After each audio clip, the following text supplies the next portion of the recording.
guys, so ngayon magmumukbang tayo ng tofu. Ito na siya guys, silikma. Bang Sa na. ikalimang araw ng pagsisimpe ng arrest warrant, kasama ang nakapasok sa loob ng KOJC Ito sa compound, isa, pero ang hindi naman GMA naman Regional TV at iba pang miyembro ng media. Pagpasok ng Tangina ka, nagbibideo ka na naman hype ka eh. kung saan naroon ang ilang miyembro ng KOJC. Pinayagan sila makalabas-masok sa loob kasunod ng utos ng korte sa pulisya na tanggalin ang lahat ng barikada na pumipigil sa akses ng mga miyembro. May ilang pulis na nagbabantay sa gilid ng katedral. Bagaman nakalatag na sa kalsada ang kanilang riot shields, wala pa rin nakakapasok ng mga miyembro ng KOJC sa loob nito. Dinaanan din ng GMA Integrated News ang tapat ng Jose Maria College Building kung saan may narinig umanong tila paghuhukay ang ilang miyembro ng KOJC. Sa loob ng compound, may mga nakasalansan ding mga baril sa sahig katabi ng ilang nagpapahingang pulis.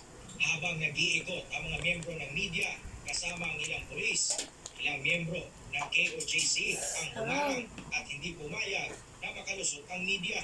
Pinasinungalingan naman ng Police Regional Office 11 ang balitang binigyan lang ng PNP ng 2 oras ang KOJC para Guys, wala siyang one-chip challenge. bago umano nila pasabugin ang KOJC Cathedral. Isa na namang kasinungalingan ang pinapalabas ng KOJC na bobobohin namin ang kanilang compound.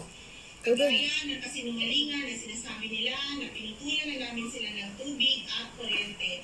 Kagabi, ang ganda-ganda ng ilaw ng KOJC compound. Kanina rin, umarap sa media si Jeneline Pingel, isang missionary ng KOJC upang linawin na hindi siya biktima ng human trafficking. Una nang sinabi ng PNP na kasama ang 52 anyos na miyembro ng KOJC sa dalawang arrest nagsabi ng mula sa challenge. loob ng KOJC compound.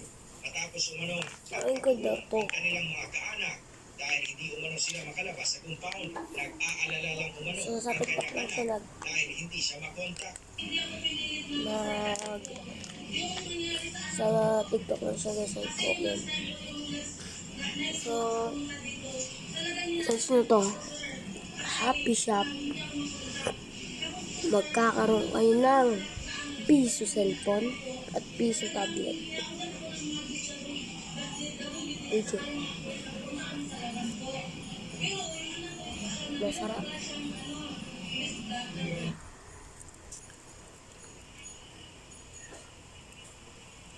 Vicky, sa ngayon medyo humupa na ang tensyon sa pagitan ng dalawang grupo kung ihahalin tulad natin sa mga nagdaang araw. Ngayon, nais ng KOJC na mag-grant na ang kanilang ipinasa sa korte upang mapaalis na ang presensya ng pulisya sa loob ng compound na nakakaabala na umano sa kanilang araw-araw ng pamumuhay. Vicky. Maraming salamat sa iyo, Cyril Chavez ng GMA Regional TV. Nanindigan ng DILG at PNP na hindi sila titigil sa paghuli kay Pastor Apollo Kibuloy sa kabila ng temporary protection order ng korte sa Davao City.